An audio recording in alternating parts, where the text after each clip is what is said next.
नमस्कार दोस्तों, स्वागत है आपका अपने चैनल डीप स्टोरी टेलर में। यहाँ हम आपके लिए लाते हैं बेहद खतरनाक और डरावनी कहानियां, जिन्हें सुनने के बाद आपको अकेले भी डर लगेगा। दोस्तों, आज की कहानी एक बस ड्राइवर की आप बीती है, जिसे सुनकर आपको भी डर का एहसास होगा। कहानी शुरू करने से पहले मेरी आपसे गुजारिश है कि कहानी को पूरा जरूर सुने और वीडियो को लाइक और चैनल को सब्सक्राइब जरूर कर लें, जिससे हमारी सभी कहानियां आपको आसानी से पहुंच जाएं। तो ज्यादा समय न लेते हुए करते हैं आज की कहानी शुरू। नमस्कार दोस्तों, मेरा नाम नितिन है और मैं पेशे से एक सरकारी बस ड्राइवर हूं। आज की कहानी मेरी जिंदगी की एक बहुत ही खतरनाक और डरावनी आपबीती के बारे में है। दरअसल एक बार की बात है जब मुझे सरकारी बस ड्राइवर बने हुए 5 साल का वक्त ही हुआ था। तो उस टाइम पर मेरी पहली बार नाइट ड्यूटी लगी थी। जब मुझे मेरी नाइट ड्यूटी लगने का पता चला तो नाइट ड्यूटी का नाम सुनते ही मुझे थोड़ी सी घबराहट होने लगी थी, क्योंकि बचपन से ही मेरे अंदर अंधेरे को लेकर थोड़ा सा डर बैठा हुआ था। हालांकि अब मैं बड़ा हो गया था, इस वजह से मुझे इतना ज्यादा डर नहीं लगता था, लेकिन फिर भी कुछ चीजें ऐसी थीं जिनकी वजह से मैं थोड़ा डर जाता था। पर अब क्योंकि मेरी नौकरी ही ऐसी थी, इस वजह से मैं अपना कलेजा पक्का करके शाम के 7 बजे के वक्त बस डिपो में पहुंच जाता हूं, जहां से मुझे अपनी बस को लेकर रवाना होना था। जैसे ही मैं बस डिपो में पहुंचा तो मुझे पता चला कि उस दिन मेरी बस में कंडक्टर के रूप में रामू आया है। रामू का नाम सुनते ही मैं काफी ज्यादा खुश हो जाता हूं,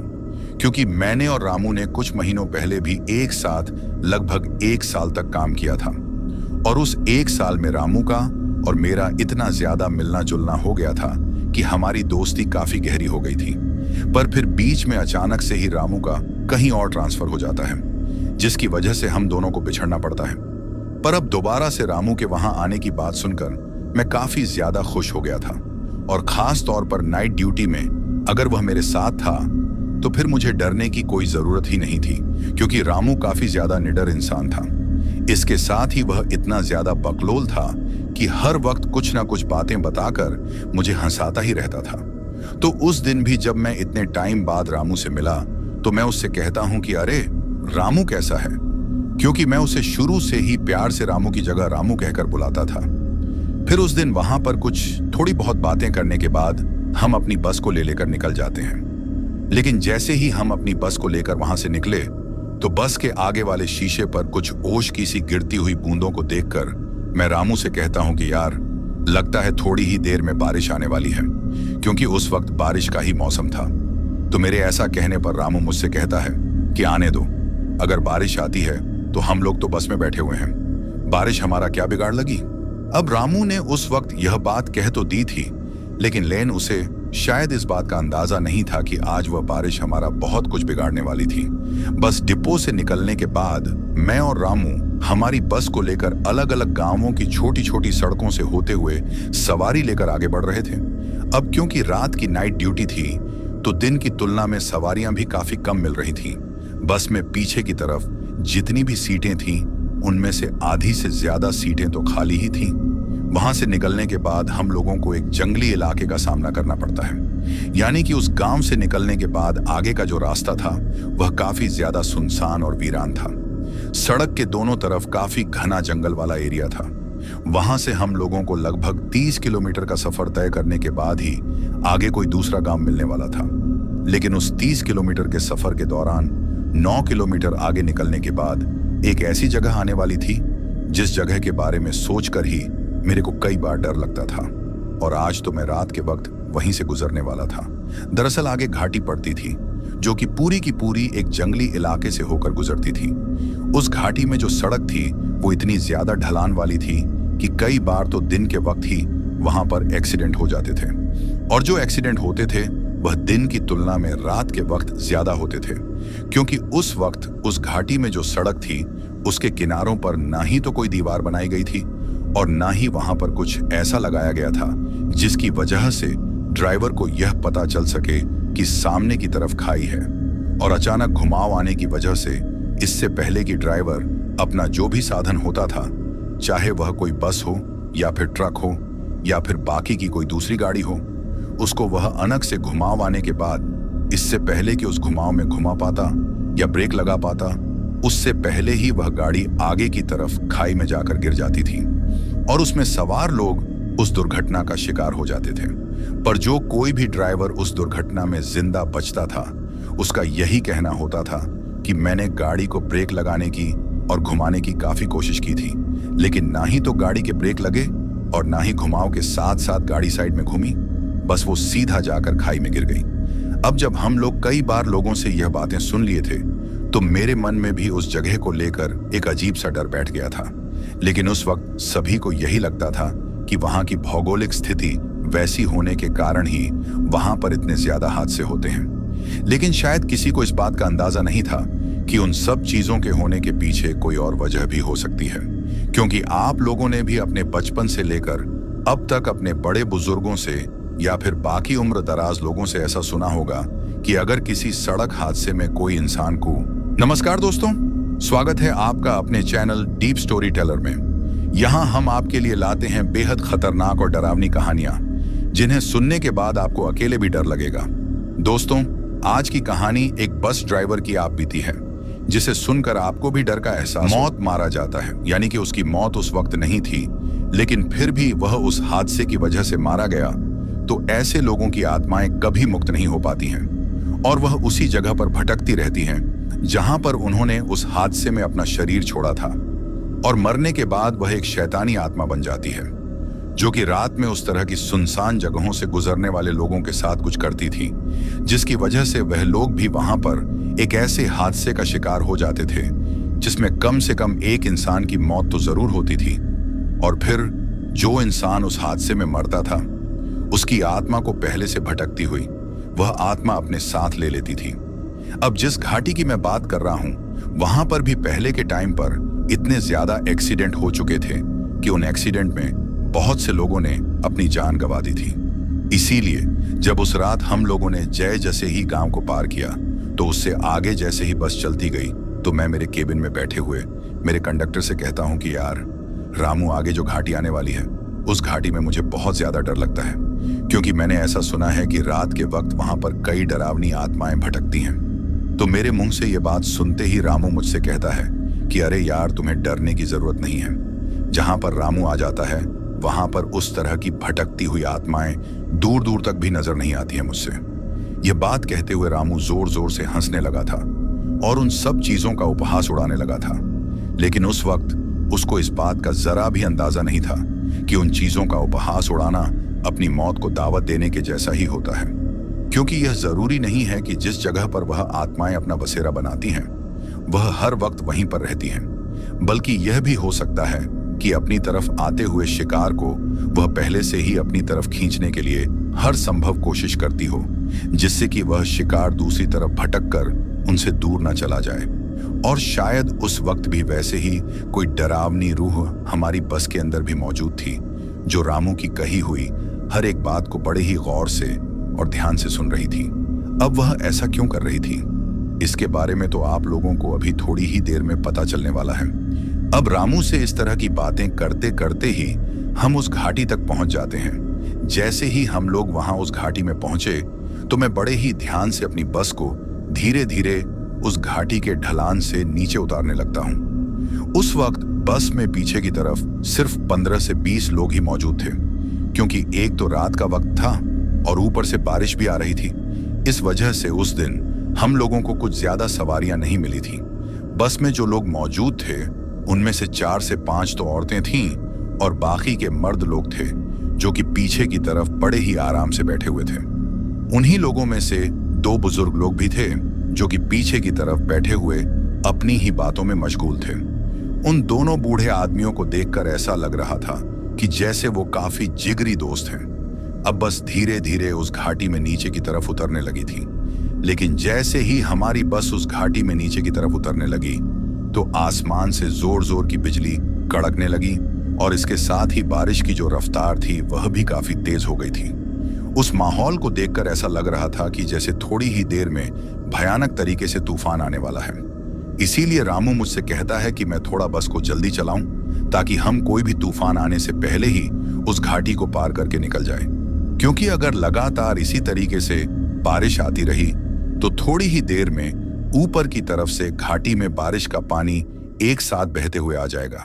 और हो सकता है बीच में से सड़क भी कहीं से टूट जाए, क्योंकि पहले के टाइम पर ऐसा बहुत बार होता था कि बारिश के टाइम पर उस घाटी में बहुत सी जगहों से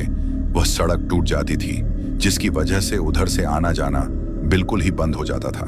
तो ऐसे में अगर हमारे साथ भी उस दिन कुछ वैसा ही हो जाता तो हम लोग ना ही तो उस घाटी से वापस पीछे की तरफ लौट पाते और ना ही आगे की तरफ जा पाते।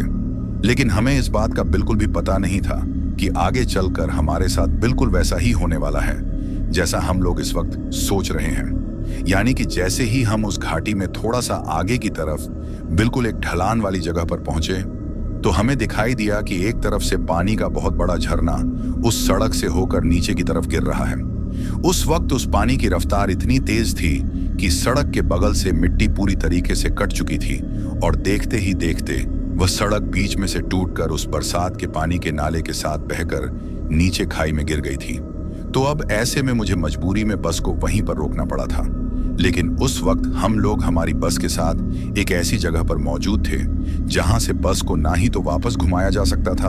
और ना ही उस पानी के नाले की वजह से मैं बस को आगे ले जा सकता था, क्योंकि वह एक बहुत ही तिरछे ढलान वाली जगह थी। उस जगह पर अगर मैं बस को रिवर्स गियर डालकर पीछे लेता तो बस बिल्कुल भी पीछे नहीं जाती, और अगर उसको घुमाने की कोशिश करता तो एक तरफ ढलान काफी ज्यादा होने की वजह से बस वही की वहीं पलट जाती। तो ऐसे में अब मैं बस को वहां पर सिर्फ सीधा खड़ा रख सकता था।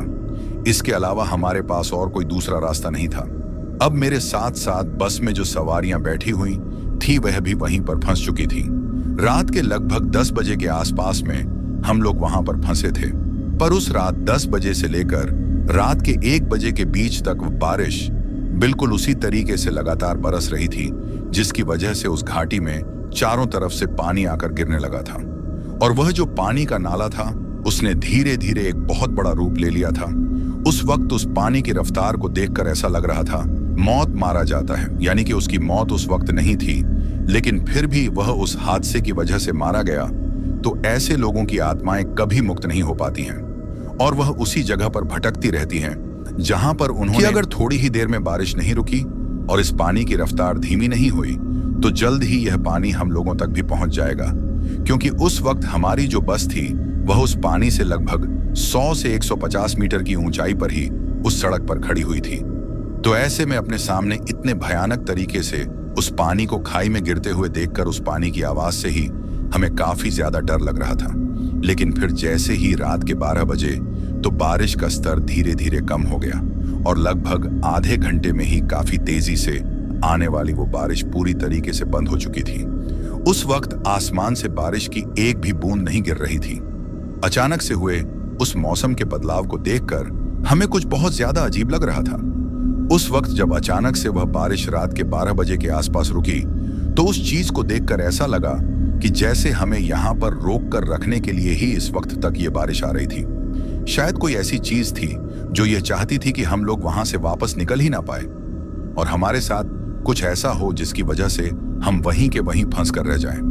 पर अब आगे हमारे साथ जो कुछ भी होने वाला था वह इतना ज्यादा भयानक और खौफनाक था कि उसके बारे में हम लोगों ने रात के 10 बजे से लेकर 12 बजे तक उस बस में बैठे रहने के दौरान एक बार भी नहीं सोचा था कि हमारे साथ यहाँ पर कुछ ऐसा भी हो सकता है।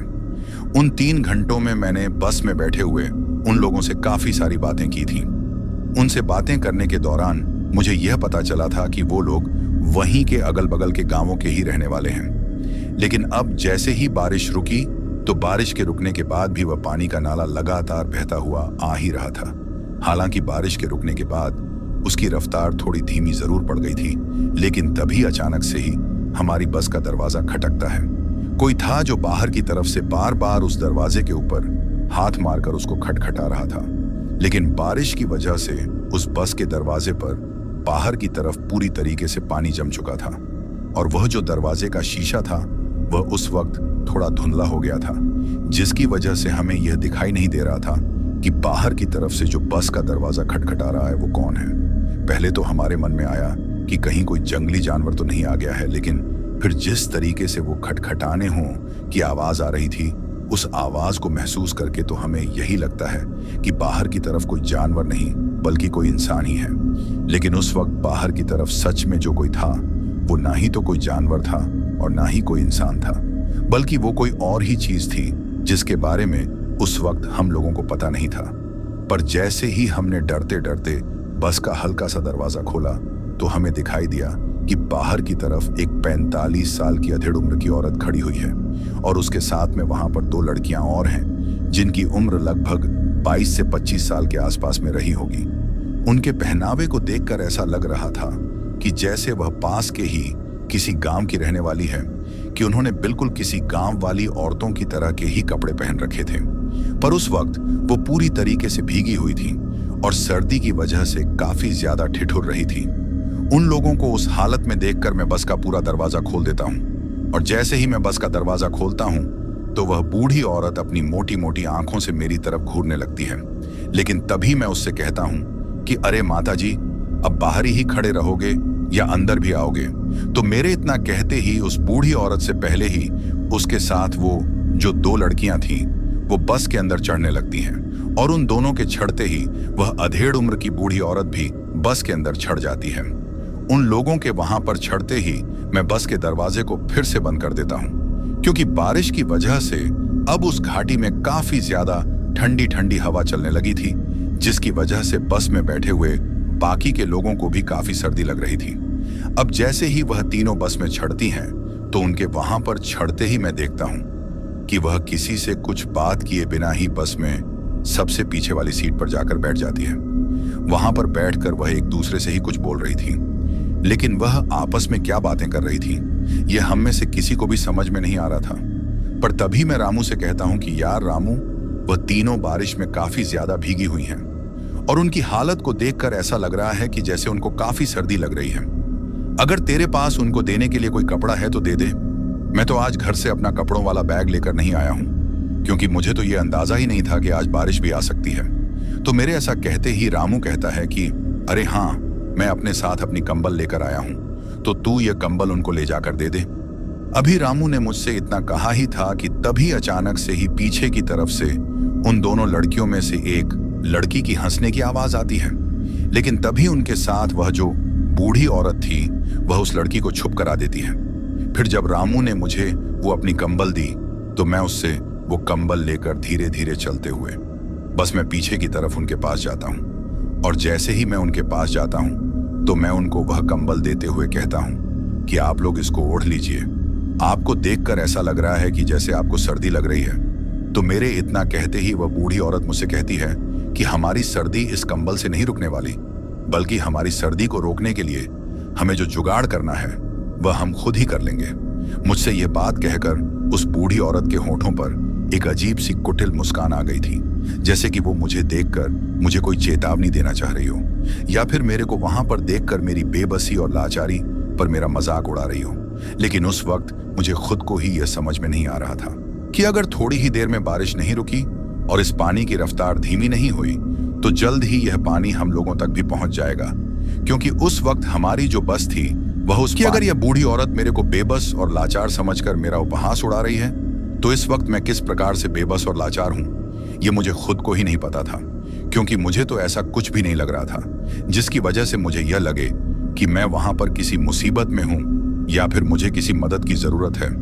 हालांकि आगे की तरफ सड़क टूटने की वजह से हम लोग वहां पर फंसे हुए जरूर थे, पर अभी तक हमारे साथ कोई ऐसा डरावना हादसा नहीं हुआ था जिसकी वजह से हमें यह लगे कि हमें किसी मदद की जरूरत है। पर शायद उस वक्त मैं ऐसा गलत सोच रहा था, क्योंकि डरावने हादसे की शुरुआत तो हो चुकी थी और थोड़ी ही देर में वह चीज अपना काफी ज्यादा भयानक रूप भी लेने वाली थी। अब जैसे ही उन तीनों ने वह कंबल लेने से मना कर दिया तो मैं वापस पीछे की तरफ मुड़ा ही था कि तभी मेरे दिमाग में आता है कि आज तो रात के 9 बजे से ही लगातार पिछले 3-4 घंटों से बारिश आ रही थी और इस घाटी के अगल बगल में दूर दूर तक ना ही तो कोई ऐसा रिहायशी इलाका है और ना ही कोई इंसानी बस्ती है। तो फिर यह तीनों रात के इस वक्त यहाँ पर क्या कर रही थी? अब जैसे ही मेरे दिमाग में यह बात आई तो मैं वापस पीछे की तरफ पलटूं, पर जैसे ही मैं पीछे की तरफ पलटूं तो मुझे ऐसा लगा कि जैसे वह तीनों मेरी तरफ देखकर अपने चेहरे को काफी ज्यादा डरावना बना रही थी। पर जैसे ही मैं उनकी तरफ पलटा तो उन्होंने अपने चेहरे को वापस से झट से बिल्कुल नॉर्मल कर लिया। पर इससे पहले कि उनका चेहरा पूरी तरीके से नॉर्मल हो पाता, मेरी नजरें उनके चेहरों के ऊपर पड़ चुकी थीं और जैसे ही मैंने उनके चेहरों की तरफ देखा तो मुझे नजर आया कि जैसे उन तीनों का ही चेहरा आधे से ज्यादा जला हुआ है। इसके साथ ही उनके चेहरे के ऊपर जो उनकी नशे थी वह पूरी तरीके से काली पड़कर बाहर आ चुकी है। लेकिन वह सब मुझे सिर्फ 1 सेकंड के भी आधे से कम हिस्से में दिखाई दिया था। अब मुझको अपनी तरफ देखते ही वह बूढ़ी औरत फिर से हंसते हुए मेरी तरफ देखने लगती है, जैसे कि वह मुझसे यह पूछना चाह रही हो कि मैं वापस से उनकी तरफ क्यों पलटा हूं। लेकिन इससे पहले कि मैं उन तीनों से वह बात पूछ पाता, अचानक ही बोलने से पहले मेरी नजर उन तीनों के पैरों की तरफ चली जाती है। और जैसे ही मेरी नजर उनके पैरों की तरफ जाती है तो उस तरफ देखते ही मेरी हालत खराब हो जाती है, क्योंकि जब मैंने उनके पैरों की तरफ देखा तो मुझे दिखाई दिया कि अभी जिस तरीके से कुछ पल के लिए मुझे उनका चेहरा आधे से ज्यादा जला हुआ सा दिखाई दिया था, और ऐसा लगा था कि जैसे उनके चेहरे की जो नशे हैं वह पूरी तरीके से काली पड़कर बाहर आ चुकी हैं। अब बिल्कुल ठीक वैसी ही हालत मुझे उनके पैरों की दिखाई दे रही थी, यानी कि उनके जो पैर थे उनकी तरफ जब मैंने देखा तो मुझे दिखाई दिया कि वो पैर बिल्कुल किसी आग की भट्टी में भुने हुए लग रहे थे। जिस तरीके से कोई इंसान आग में पूरी तरीके से झुलस जाता है और उसके बाद उसकी चमड़ी की जो हालत हो जाती है, बिल्कुल ठीक वैसी ही हालत उन तीनों के पैरों की थी। लेकिन उससे भी ज्यादा जो भयानक चीज थी वह यह थी कि उनके पैरों पर उनकी उंगलियों से भी ज्यादा लंबे लंबे नाखून थे। और इसके साथ ही जो चीज मुझे इस बात का प्रमाण दे रही थी कि वह हमारी तरह कोई साधारण इंसान नहीं है, वह यह थी कि उन तीनों की तीनों औरतों के ही पैर उल्टे थे, या यानी कि उनकी एड़ियां तो आगे की तरफ थी और उनके पैरों के पंजे पीछे की तरफ थे। पर यह सारी चीजें मैंने सिर्फ 1 से 2 सेकंड के लिए ही देखी थी, क्योंकि उस 1 से 2 सेकंड में ही उन चीजों को देखने के साथ साथ मुझे मेरे मन में इस बात का भी एहसास हो गया था कि अगर अब इनको यह बात पता चल गई या इनको यह महसूस हो गया कि मैंने उनके पैरों की तरफ देख लिया है और इनकी सच्चाई मेरे सामने आ गई है, तो ये मुझे यही की यही खत्म कर देंगी। और सिर्फ मुझे ही नहीं बल्कि इस बस में बैठे हुए सभी लोगों को ये मौत के घाट उतार देगी। इसीलिए मैं झट से अपनी नजरों को फिर से उनके चेहरों की तरफ ले जाता हूँ और ये दिखाने की कोशिश करता हूँ कि मैंने कुछ भी नहीं देखा है। हालांकि अब मुझे उनकी सच्चाई के बारे में पता चल चुका था कि वह बस में बैठे हुए बाकी के लोगों की तरह कोई साधारण इंसान नहीं, बल्कि एक चुड़ैलों की टोली है जो कि शायद रात के उस वक्त बस में बैठे हुए हम सभी इंसानों को वहां पर महसूस करके और सुगंध पाकर वहां हम में से किसी को अपना शिकार बनाने के लिए आ गई थी। लेकिन अब जो कुछ भी था उसको मुझे अपनी सूझबूझ से ही हैंडल करना था। इसी वजह से मैं किसी तरीके से हिम्मत करके उनसे पूछता हूँ कि आप लोग रात के इस वक्त यहाँ पर क्या कर रहे थे? यह घाटी तो पूरी तरीके से सुनसान है और यहाँ तो दूर दूर तक ना ही तो कोई बस्ती है और ना ही कोई गांव है। हालांकि मुझे यह पता चल चुका था कि वह जो चुड़ैल थी वह वैसे ही सुनसान और वीरान इलाके में रहती थी, उनका वही बसेरा था। पर फिर भी मैं सिर्फ उनसे यह बात एक फॉर्मेलिटी के लिए पूछ रहा था। लेकिन जैसे ही मैंने उन तीनों से यह बात पूछी तो इससे पहले कि वह बूढ़ी औरत मुझे कुछ कह पाती, वो जो 2 लड़कियां उसके साथ थीं वह एक साथ एक ही आवाज में बोलती हैं कि मोह को ठिकानो तो यही है, मोह तो यही रह है, और जो कोई भी मोरे लारे यहाँ रहने के लिए आवे हैं हम उनको अपने संग ही रख ले हुए हैं, तुम कहो तो तुमको भी अपने संग ले चले। अब यह बात उन्होंने किसी एक अलग ही भाषा में बोली थी, लेकिन उनकी वह भाषा मुझे थोड़ी बहुत समझ में आ गई थी। लेकिन तभी वह बूढ़ी औरत उन दोनों के हाथों पर अपने हाथ रख लेती है और उनकी तरफ आंखों से इशारा करके उन्हें चुप रहने के लिए कहती हैं। फिर उसी कुटिल मुस्कान के साथ वो बूढ़ी औरत बोलती है, जो कि वास्तव में एक चुड़ैल ही थी जिसके बारे में मुझे पता चल चुका था। वह कहती हैं कि हम हमारी बैलगाड़ी से यहाँ से सफर तय कर रही थी, लेकिन बीच में बारिश इतनी तेज आ गई कि अगर यह बूढ़ी औरत मेरे को बेबस और लाचार समझकर मेरा उपहास उड़ा रही है तो इस वक्त मैं किस प्रकार से बेबस और लाचार हूँ ये मुझे खुद को ही नहीं पता था, क्योंकि मुझे तो ऐसा कुछ भी नहीं लग रहा था जिसकी वजह से मुझे यह लगे कि मैं वहां पर किसी मुसीबत में हूं या फिर मुझे किसी मदद की जरूरत है। हालांकि आगे की तरफ सड़क टूटने की वजह से हम लोग वहां पर फंसे हुए जरूर थे, पर अभी तक हमारे साथ कोई ऐसा डरावना हादसा नहीं हुआ था जिसकी वजह से हमें यह लगे कि हमारी बैलगाड़ी खाई में गिर गई और हम लोग उस बारिश के बीच एक पेड़ के नीचे खड़ी होकर बारिश के रुकने का पिछले कई घंटों से इंतजार कर रही थी। फिर जैसे ही बारिश रुकी और हम आगे की तरफ आने लगी तो हमें आपकी यह बस यहाँ पर खड़ी हुई दिखाई देने लगी, जिसकी वजह से हम यहाँ पर आ गए। अब जिस वक्त वह बूढ़ी औरत मुझसे यह बात बोल रही थी, उस वक्त वह मेरी नजरों से नजरें मिलाकर बोल रही थी, और जब मैं उसकी आंखों में देख रहा था तो मुझे एक पल के लिए ऐसा महसूस हुआ कि जैसे मेरा खुद का अपने आप से कंट्रोल हटता जा रहा है और मैं किसी और के वश में ही होता जा रहा हूं। इसीलिए मैं अपनी आंखों को थोड़ा सा बंद करके वापस खोलता हूं और अपने शरीर को थोड़ा सा हिलाने की कोशिश करता हूं। फिर उस बूढ़ी औरत से ठीक है, ठीक है कहकर वापस से काफी तेज कदमों के साथ केबिन की तरफ आने लगता हूं। लेकिन अब मेरा शरीर डर के मारे थर थर कांपने लगा था, और इसके साथ ही जैसे ही मैं उन तीनों की तरफ से पलटकर वापस केबिन की तरफ आने लगा तो एक झटके में ही मेरे चेहरे पर काफी भयानक तरीके से पसीना आ गया। मेरे को उस तरीके से उतने ठंड वाले माहौल में भी पसीने से तरबतर होते हुए जब रामू ने देखा तो वह मुझको देखकर मेरी तरफ इशारा करते हुए मुझसे कुछ पूछने ही वाला था, लेकिन तभी मैंने उसको अपने एक हाथ की उंगली को होठों पर रखकर चुप रहने का इशारा कर दिया था। मेरा इशारा पाते ही वह अपने मुंह से कुछ नहीं बोलता है और फिर मैं उसके पास जाकर केबिन में बैठ जाता हूं। लेकिन केबिन में जाकर बैठते ही मैं सामने की तरफ देखते हुए रामू से जो कुछ भी मैंने देखा था वह सारी बात कह दी थी। अब जैसे ही मैंने रामू को वह बात बताई तो रामू भी डर के मारे हकलाने लगा। पहले तो वह मुझसे कहता है कि तू जरूर मेरे साथ कोई मजाक कर रहा है, लेकिन फिर मैं उसे समझाते हुए कहता हूं कि नहीं, मैं तेरे साथ कोई भी मजाक नहीं कर रहा हूं, बल्कि सच में ही आज इस बस के अंदर 3 चुड़ैल आकर बैठ गई हैं और उनको देखकर ऐसा लग रहा है कि जैसे वह हम सभी को मौत के घाट उतारने के लिए पूरी तैयारी के साथ आई है। अब रात के उस वक्त बस के चारों तरफ पूरी तरीके से घना सन्नाटा और अंधेरा फैला हुआ था। अगर कुछ आवाज सुनाई दे रही थी तो वह सामने की तरफ गिरने वाले उस पानी के नाले की ही आवाज थी। उसके अलावा अगल बगल से कोई भी आवाज नहीं आ रही थी। अपने आप को वैसी स्थिति में पाकर मैं अंदर ही अंदर से काफी ज्यादा डर गया था, लेकिन शायद उस वक्त मेरे से भी ज्यादा डर के मारे रामू की हालत खराब हो गई थी। जब मैंने उसको उस तरीके से डरता हुआ देखा तो मैं उसे कहता हूं कि यार, तू तो काफी बहादुर इंसान है, फिर आज तू इतना ज्यादा क्यों डर रहा है? तो वह मुझसे कहता है कि मैंने आज से पहले कभी भी ऐसी स्थिति में अपने आप को नहीं पाया है। यह बात कहते कहते ही वह मुझसे कहता है कि मुझे तो काफी भयंकर तरीके से टॉयलेट लग रही है, मैं अभी नीचे जाकर टॉयलेट करके आता हूं। अब जैसे ही उसने अकेले जाकर टॉयलेट करने की बात कही तो मैं उससे कहता हूं कि पागल मत बन, तुझे पता है ना कि हम कितनी बड़ी मुसीबत में फंसे हुए हैं और तू अकेले जाकर टॉयलेट करने की बात कर रहा है। मेरे ऐसा कहने पर रामू मुझसे कहता है कि यह चुड़ैल तो पता नहीं हम लोगों को कब मारे, पर अगर मैंने अभी की अभी नीचे जाकर टॉयलेट नहीं की तो मैं वैसे ही मर जाऊंगा मुझसे। यह बात कहकर वह केबिन का दरवाजा खोलकर बस से नीचे उतर जाता है और थोड़ा सा पीछे की तरफ जाकर अंधेरे में कहीं पर टॉयलेट करने लगता है। उस वक्त अंधेरा इतना ज्यादा था कि वह किस जगह पर खड़ा होकर टॉयलेट कर रहा है यह मुझे बिल्कुल भी दिखाई नहीं दे रहा था। अब रामू को टॉयलेट करने के लिए गए हुए 5 मिनट से भी ज्यादा का टाइम हो गया था, लेकिन वह अब तक भी वापस नहीं आया था। बस में बैठी हुई बाकी की सवारियां तो एक दूसरे से बातें करने में लगी हुई थीं,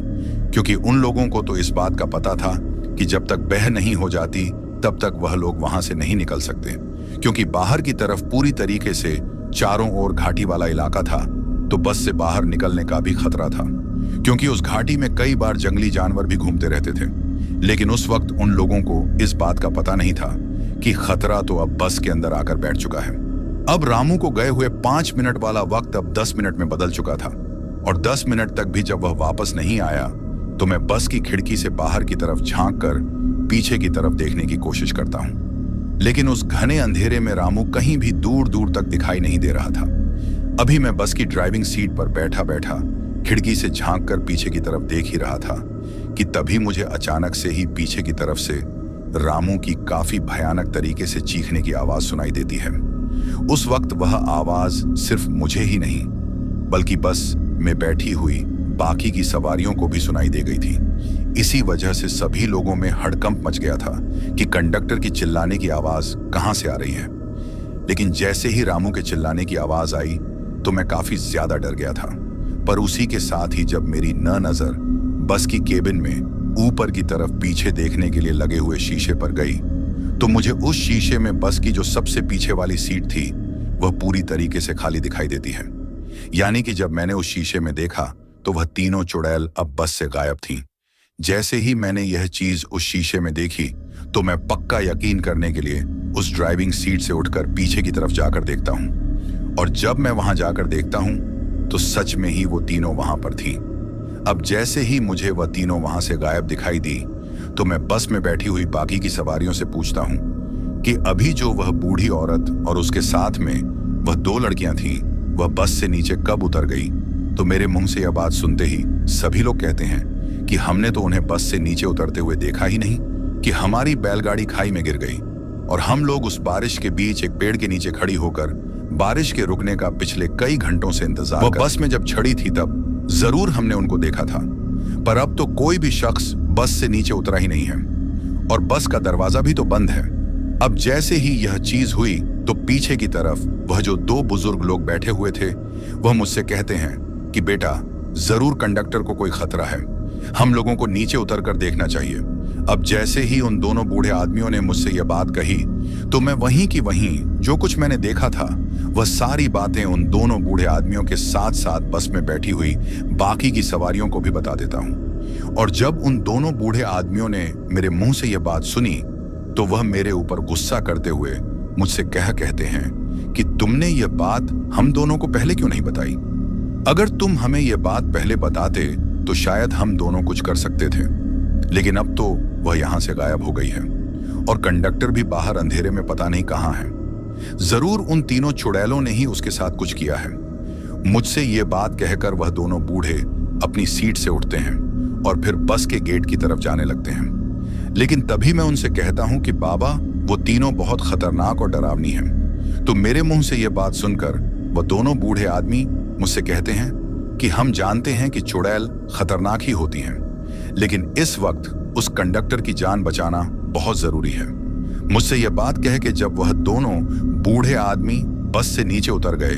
तो मैं सोचता हूं कि बस की बाकी की सवारियां सोचेंगी कि 2 अनजान शख्स तो कंडक्टर की मदद करने के लिए चले गए हैं, लेकिन मैं जो उसका साथी हूं वह डर के मारे बस से नीचे ही नहीं उतर रहा हूं। यही बात सोचकर मैं भी बस से नीचे उतर जाता हूं। लेकिन उस वक्त जैसे ही मैं बस से नीचे उतरता हूं तो बस से नीचे उतरते ही मुझे अपने चारों तरफ काफी घना अंधेरा दिखाई देता है। हालांकि जब मैं बस में बैठा हुआ था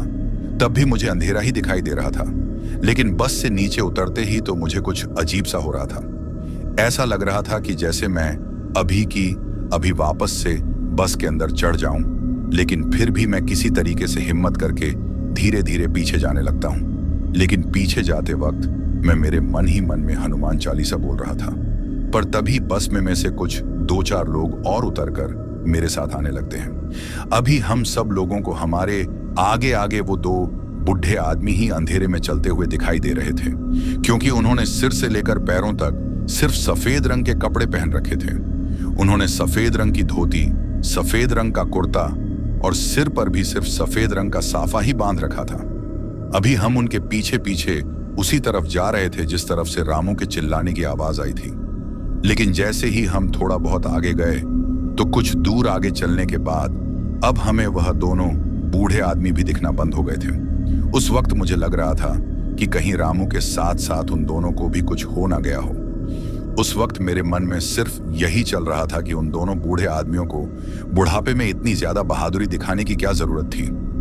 एक के चक्कर में अब उन्होंने खुद को भी खतरे में डाल दिया है और शायद उनके साथ साथ हम सभी लोग भी यहाँ पर मरने वाले हैं। अब मन में ऐसा सोचते हुए मैं उन लोगों के साथ उस घाटी वाली सड़क पर ऊपर की तरफ जाते हुए बस से पीछे की तरफ जा ही रहा था कि तभी अचानक से ही मुझे उस सड़क के एक तरफ से कुछ अजीब सी सरफराहट की आवाज सुनाई देती है। वह आवाज कुछ इस तरह की थी जैसे कि कोई किसी चीज को नोच नोच कर खा रहा हो। अब जैसे ही मैंने और मेरे साथ मौजूद बाकी के लोगों ने वह आवाज सुनी तो फिर उस आवाज को सुनकर हम लोग सड़क के उसी तरफ जाने लगते हैं जिस तरफ से हमें वह आवाज सुनाई दे रही थी। लेकिन उस वक्त हर एक बढ़ते हुए कदम के साथ मेरे दिल की धड़कन बढ़ती जा रही थी और मेरा दिल काफी तेजी से धड़क रहा था।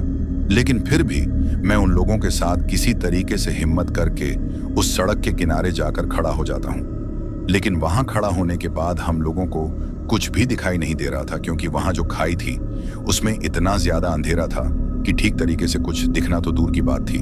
बल्कि हम लोगों को तो उस वक्त यही समझ में नहीं आ रहा था कि आखिर वह जो आवाज आ रही थी वो इसी तरफ से आ रही थी या फिर किसी दूसरी साइड से आ रही थी। अभी हम सभी लोग आपस में एक दूसरे की तरफ इशारा करके ऐसा सोच ही रहे थे कि तभी अचानक से ही हमें वह आवाज फिर से सुनाई देती है। तो मुझे सिर्फ उस वक्त सबसे पहले इतना ही दिखाई दिया था कि कोई दो सफेद सफेद चीज वहां पर बैठी हुई है, लेकिन वह सफेद चीज क्या थी ये उस वक्त तक मुझे नहीं पता था। पर जैसे ही मैं थोड़ा और आगे की तरफ झुक कर देखता हूं तो मुझे दिखाई देता है कि वह सफेद सफेद चीज और कुछ नहीं बल्कि वही दो बूढ़े आदमी थे जो उस वक्त हमारे साथ उस बस में बैठे हुए थे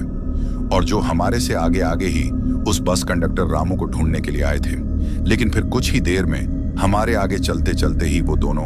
अंधेरे में पता नहीं कहां गायब हो गए थे। अब वही दोनों बूढ़े आदमी मुझे उस खाई के अंदर बैठे हुए दिखाई दे रहे थे और कुछ देर देखने के बाद मुझे उन दोनों बूढ़े आदमियों के साथ साथ वहां पर वो तीनों औरतें भी दिखाई देती हैं। यानी कि वो एक अधेड़ उम्र की बूढ़ी औरत और उसके साथ में वो जो दो लड़कियां थीं वो भी वहीं पर बैठी हुई थीं।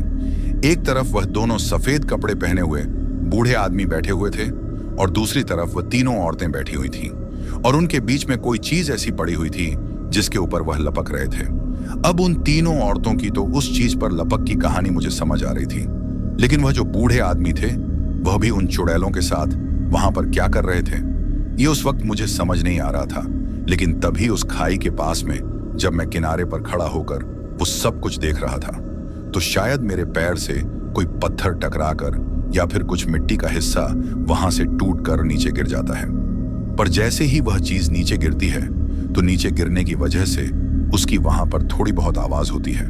और उस आवाज के साथ ही वह पांचों के पांचों काफी ज्यादा चौकन्ना हो जाते हैं। फिर उनकी गर्दन ऊपर की तरफ हम लोगों की ओर घूमती है और जैसे ही उनकी गर्दन हमारी ओर घूमती है तो उनकी आंखों की तरफ देखते ही मेरे साथ साथ जो भी लोग वहां पर मौजूद थे उन सभी के सभी लोगों की हालत खराब हो जाती है, क्योंकि उस वक्त वह जो दो बूढ़े आदमी थे उनकी आंखें भी रात के अंधेरे में किसी अंडे की तरह सफेद सफेद चमक रही थीं। साथ ही उन तीनों चुड़ैलों का तो कहना ही क्या था, वह तो उस वक्त अपने पूरे के पूरे विकराल रूप में वहां पर आ रखी थी। पर अब उन दोनों बूढ़े आदमियों को भी वहां पर उस डरावने रूप में देखकर मुझे यह समझ में आ गया था कि यह भी इन तीनों चुड़ैलों के साथी ही हैं। लेकिन तभी शायद उन्होंने जिस किसी को भी अपने बीच में पटक रखा था और जिसको वह नोच नोच कर खा रहे थे उसके मुंह के ऊपर से उनमें से किसी का हाथ हट गया था, जिसकी वजह से हाथ हटते ही वह वहां पर काफी जोर से चीखता है और जैसे ही वह काफी जोर से चीखता है तो उसकी आवाज सुनकर मुझे पता चलता है कि वह और कोई नहीं बल्कि मेरा कंडक्टर रामू ही है, जिसको उन लोगों ने वहां पर उस तरीके से पटक रहे और जिसके शरीर के मांस को वह लोग नोच नोच कर खा रहे हैं। लेकिन अब रामू की आवाज सुनकर मुझे यह पता चल चुका था कि रामू अब तक भी जिंदा है। लेकिन इसके साथ ही मुझे यह भी पता था कि अगर मैंने जल्दी ही कुछ नहीं किया तो शायद यही उसको मौत के घाट उतार देंगे। पर उस वक्त मुझे यह समझ में नहीं आ रहा था कि आखिर मैं ऐसा क्या करूं जिसकी वजह से मैं इन लोगों से रामू की जान को बचा पाऊं। लेकिन फिर कुछ ही देर बाद देखने पर मुझे पता चलता है कि उन लोगों के ऊपर हमारे वहां होने का या ना होने का कोई असर नहीं पड़ रहा है और उन्होंने फिर से रामू के मुंह को बंद कर लिया है, जिसके बाद वह उसी तरीके से उसके शरीर को अलग अलग हिस्सों से नोच नोच कर खाने लगे थे। और अगर कोई कुछ बोलने की कोशिश भी कर रहा था तो वह काफी हकला हुए बोल रहा था, यानी कि डर के मारे सभी लोगों की पूरी तरीके से घी बैठ चुकी थी। फिर कुछ देर बस के अंदर बैठे रहने के बाद हम लोग बस में जो लोग मौजूद थे उनको सारी बात बताते हैं और जैसे ही उनको यह पता चलता है कि उन तीन औरतों के अलावा बस में वह जो दो बुढ़े लोग बैठे हुए थे वह भी कोई इंसान नहीं बल्कि कोई भटकती हुई आत्मा ही थे, तो ये बात सुनकर उन सभी के सभी लोगों के पैरों तले से जमीन खिसक जाती है। और जैसा कि मैंने आपको कहानी में शुरुआत में कहा था कि जब रामू इन भूत प्रेतों की और चुड़ैलों की बातों पर उनका उपहास उड़ा रहा था तो उस वक्त कोई ऐसी चीज थी जो रामू को उनका उपहास उड़ाते हुए देख रही थी। तो शायद वो और कोई नहीं बल्कि वही दो बूढ़े आदमी थे जो कि वहां पर एक इंसान के रूप में बैठे हुए थे, यानी कि वो कोई इंसान नहीं थे बल्कि कोई प्रेत थे जो कि उन चुड़ैलों की टोली में ही शामिल थे। पर अब मुझे अपने जिगरी दोस्त रामू के लिए काफी ज्यादा दुख महसूस हो रहा था। पर अब बस में जो औरतें बैठी हुई थीं, उनको सिर्फ यही डर लग रहा था कि कहीं वह चुड़ैल फिर से बाकी के लोगों को जान से मारने के लिए और उनको भी अपना शिकार बनाने के लिए वापस बस की तरफ ना आ जाए। लेकिन वैसे टाइम पर हमारे पास कुछ करने के लिए भी नहीं था। इसी वजह से हम सभी लोग वो पूरी रात बस में बैठे रहकर हनुमान चालीसा बोलते हुए,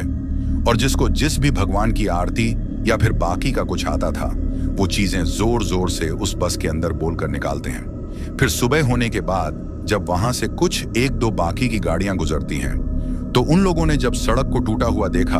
और वहां पर वह सब चीजें देखी तो फिर उस सड़क की मरम्मत करने का काम शुरू किया जाता है। लेकिन सुबह होने के बाद जब हम लोग वापस से सड़क के बगल में जाकर खाई में उसी जगह पर देखते हैं जहां पर रात को हमने रामू को उन चुड़ैलों का शिकार होते हुए देखा था, तो अब वहां पर दिन के वक्त उजाले में जाकर देखने पर हमें उस जगह पर सिर्फ कुछ इंसानी कंकाल की हड्डियां और थोड़ा बहुत खून लगा हुआ ही दिखाई दिया था। इसके अलावा वहां पर रामू की लाश का नामो निशान भी नहीं था। इसका मतलब वह लोग उसकी पूरी लाश को खा गए थे। वहां पर सिर्फ उसके शरीर की वही हड्डियां पड़ी हुई थीं जो उनसे चबाए ना गई। इसके अलावा उन्होंने उसके शरीर के किसी भी हिस्से को नहीं छोड़ा था। यहां तक कि वो लोग उसके सिर के बाल भी खा गए थे और उसके कपड़ों का तो कुछ अता पता ही नहीं था। अब मेरे लिए जो सबसे बड़ी मुसीबत थी वह ये थी कि मैं आगे क्या जवाब दूंगा, क्योंकि उस रात रामू ड्यूटी पर मेरे साथ ही था।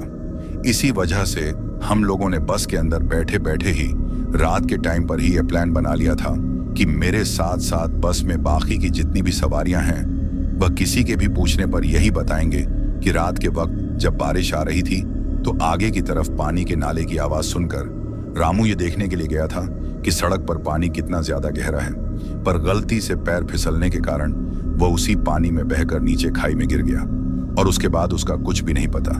इस तरीके से उन सभी लोगों ने भी उस दिन मेरे को बचाने में मेरा पूरा साथ दिया था, क्योंकि सच्चाई को तो वो लोग भी जानते थे कि असल में रामू के साथ हुआ क्या है। तो इसीलिए यहाँ पर जो लोग छत्तीसगढ़ से यह कहानी सुन रहे हैं और जो उस घाटी से सफर करते हैं उनसे मेरा यही कहना है कि रात के वक्त वहां से सफर करने की गलती बिल्कुल भी ना करें, क्योंकि मैं नहीं चाहता कि जो कुछ भी मेरे साथ और मेरे कंडक्टर के साथ हुआ था वह आप में से भी किसी के साथ हो। पर अब तो उस हादसे को भी काफी ज्यादा टाइम हो चुका है, तो यह जरूरी भी नहीं है कि वह चुड़ैल अब तक भी वहीं पर मौजूद हो। पर उस टाइम के बाद से भी वहां पर काफी ज्यादा एक्सीडेंट हो चुके हैं, तो उनमें मरने वाले लोगों की आत्माएं कहां जाती हैं? वह मुक्त हो पाती हैं या फिर वही भटकती हुई रह जाती है? इसके बारे में किसी को कुछ भी नहीं पता। बाकी आप लोग समझदार हो तो समझदार को इशारा ही काफी है। तो दोस्तों, ये थी हमारी आज की कहानी। आपको कैसी लगी ये आप मुझे कमेंट बॉक्स में कमेंट करके जरूर बताना।